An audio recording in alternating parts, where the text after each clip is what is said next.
saya bacakan dari Saudari Henik Lestari. Ini asalnya dari STKIP Modern Ngawi. Izin bertanya, Buya, bagaimana mendisiplinkan anak tanpa membantah, tetapi anak selalu mengulangi perbuatannya berulang kali? Bagaimana memberikan hukuman jerak yang dicontohkan Rasulullah? Terima kasih. Masya Allah. Subhanallah, pertanyaan yang bagus dan ini banyak kejadian.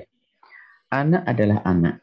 Maka tadi kami sampaikan, jangan nampakkan di anak itu yang menyeramkan bagi mereka, karena mereka belum bisa membedakan hak dan batil, baik dan buruk. Yang ada hanya muka seram kita. Akan tapi kadang anak itu tidak bisa mendengar dengan telinganya. Tapi kadang mereka bisa sangat mendengar dengan sentuhan kita. Mungkin kita peluk dulu, kita ajak duduk yang baik, ngobrol, diajak ngomong. Baru saat itulah mungkin kita akan mengingatkan pun tidak ada secara halus. Jadi justru dengan pendekatan hati itu adalah asas terpenting di dalam melembutkan hati itu. Bukan nasihati, mereka tidak paham nasihat, akan dipeluk, akan mungkin dipegang tangannya atau dirangkul dan sebagainya. Dan mungkin di saat dia bersalah, termasuk ini kaidah ya, di saat bersalah itu jangan serta-merta diingatkan. Kadang-kadang anak kalau diingatkan bersalah itu akan jiwa pemberontaknya tumbuh.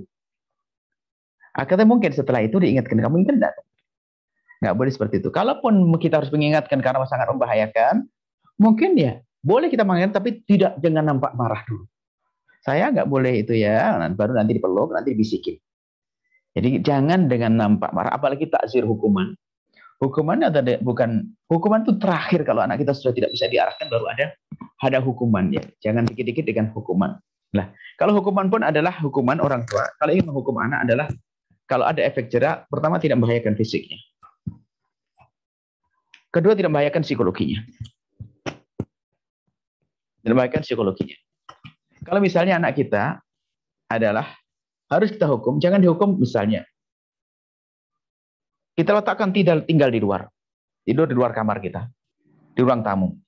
Kita harus perhatikan ada nyamuk atau tidak. Dingin atau tidak. Mungkin kalau hanya sekedar kita memberikan hukuman karena mungkin berlebihan, pokoknya saya sudah janji loh ya. Abah tidak mau tidur sama kamu kalau kamu ngulangi lagi. Katanya ngulangi lagi, sudah. Tanpa harus marah, karena hukuman itu sendiri amarah. Disiapin kasur yang ada di luar kamar. Dia sudah ngerti ada kasur, waduh saya sudah dari situ. Disiapin selimutnya dan bantalnya, selesai. Hah? Jangan kamu gini, nggak usah begitu. Jadi sebisa mungkin kita harus dengan anak itu jangan dengan kekerasan, tapi tetap dengan kelembutan. Kalau ngingetin pun dengan lembut, sehingga mungkin bisa kita pastikan tidak dengan kekerasan. Hukuman pun ingat tidak membahayakan psikis mereka, tidak membahayakan fisik mereka. Ada psikis mereka adalah dihukum di tempat yang takut dia, ketakutan, nggak boleh membahayakan.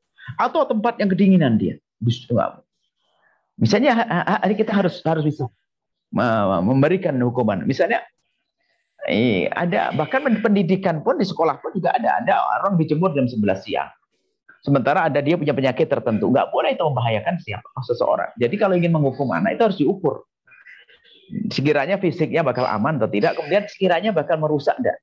Adapun masalah efek jera dan sebagainya, ini adalah berbeda, tanpa harus menyakitkan, tanpa harus menjadikan mereka itu adalah menjadi malah benci nanti.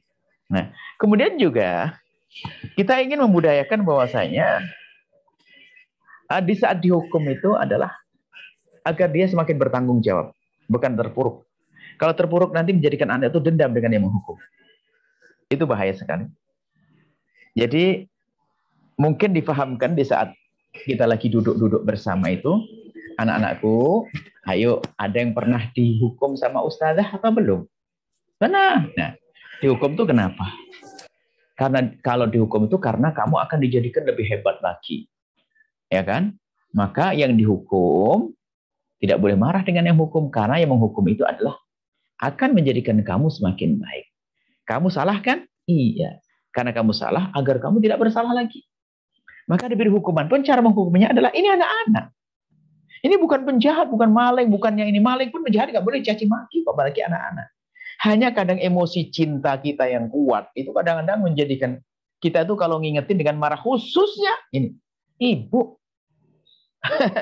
Ibu itu seorang ibu guru bisa ngajar orang dengan lemah lembut, tapi giliran sama anaknya dikit-dikit marah lah ya.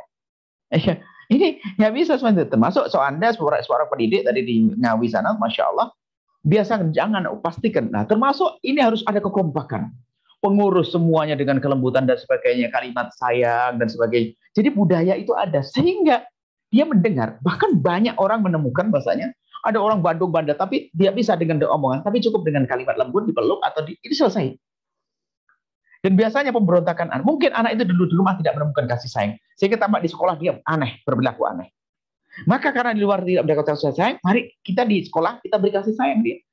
Maka kasih sayang itu akan menembus hatinya.